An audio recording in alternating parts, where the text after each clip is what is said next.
Lunch box recipe puri மசால் எப்படி பண்ணுறதுன்னு பார்க்கலாமா. ஒரு கடாயில் 1 டீஸ்பூன்லேருந்து 1.5 டீஸ்பூன் நெய் விட்டுக்கலாம், 1 டீஸ்பூன் எண்ணெய் விட்டுக்கலாம். ரெண்டும் காஞ்சதுக்கப்புறமா 1 டீஸ்பூன் கடுகு, 1/2 டீஸ்பூன் உளுத்தப்பருப்பு, 1 டீஸ்பூன் கடலைப்பருப்பு, 1 டீஸ்பூன்லேருந்து 1/2 டீஸ்பூன் ஜீரகம், 10 கருவேப்பிலை, வாசத்துக்கு ஒரே ஒரு காஞ்ச மிளகா, காரத்துக்கு தேர்ந்த மாதிரி 3லேருந்து 2 பச்சை மிளகா, 5 பல் பொடியாக நறுக்கினா பூண்டை போட்டு நல்லா வதக்கிக்கலாம்.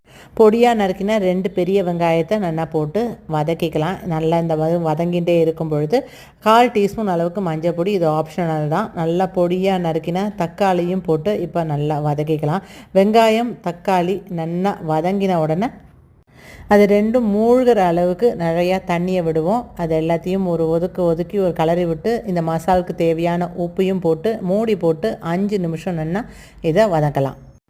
ஒரு 5லேருந்து 7 நிமிஷம் ஆனதுக்கப்புறமா இது நல்லா காய் வெந்திருக்காங்கிறத வெங்காயத்தை நசுக்கி பார்த்தா தெரியும், ஃபஸ்ட் கிளாஸாக வெந்திருக்கு.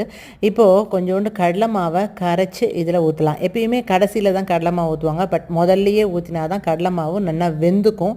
ஸோ இது போட்டோன்னா நல்லா இந்த மாதிரி திக் கன்சிஸ்டன்சிக்கு வந்துடும். ஒரு 2 உருளைக்கிழங்கை மசித்து வச்சுக்கலாம், அதாவது வேக வச்ச உருளைக்கிழங்கை மசித்து இதோட சேர்த்துக்கலாம்.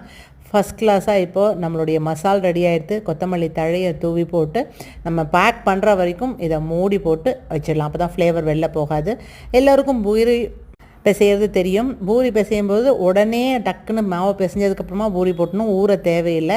கொஞ்சோண்டு உப்பு, ஒரு சர்க்கரை கலருக்காக நெய் விட்டு நம்ம எப்பயும் பிசைகிற சப்பாத்தி மாவோட கொஞ்சம் திக்காக பிசைஞ்சால் தான் நம்ம பூரி மாவு பிசையலாம்.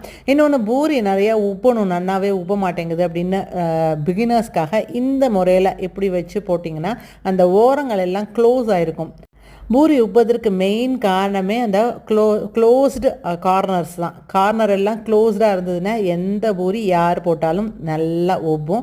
க்ளோஸ் இல்லாததுனால ஏர் உள்ளே போச்சுன்னா உப்புறதுக்கு சிரமப்படும். அதனால் இந்த மெத்தடில் நீங்கள் பூரி போட்டு பாருங்கள், ஷேப்பும் அழகாக வரும், ஈஸியாக உப்பும், முறுமுறுன்னு இல்லாமல் மத்தியானம் சாப்பிட்றதுக்கு சாஃப்டாகவும் இருக்கும்.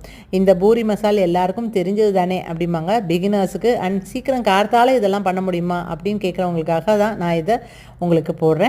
இந்த ரெசிபி உங்களுக்கு பிடிச்சிருக்கும் அப்படின்னு நம்புகிறேன். இந்த மாதிரி லஞ்ச் ரெசிபி என்னுடைய பிளேலிஸ்ட்டில் நிறையா இருக்குது, நீங்கள் போய் ரெஃபர் பண்ணிக்கலாம். லஞ்ச் பாக்ஸ் ரெசிபீஸ்னு கொடுத்துருப்பேன். இந்த குட்டி பூரி அழகாக கடைசி மாவில் போட்டது பிடிச்சிருக்கா?